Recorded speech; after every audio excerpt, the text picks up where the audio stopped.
Danas sam posjetio jedan od najvećih naših supermarketa u okrugu Minhena, supermarket Trivanović. Imaju ogroman asortiman naših produkata.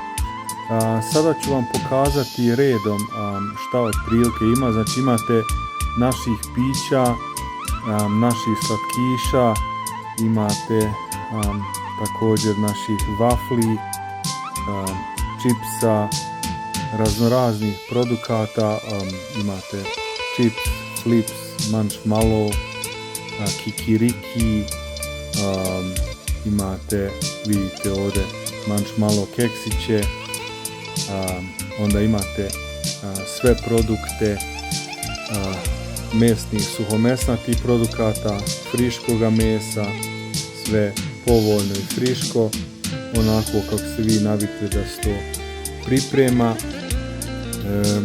Onda imate ovdje isto još nekih keksova za kafu, onda imate džemova, imate raznoraznih konzervisanih stvari, onda ovdje imate jedan dio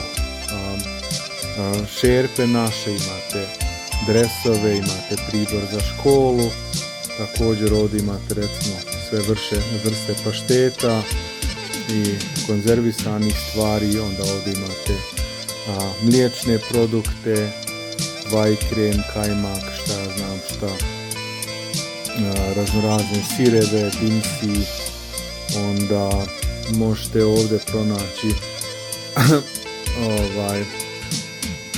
također vamo suho meso i suđukice i tako dalje. Onda ovdje imate sve vrste ulja, soli, brašna,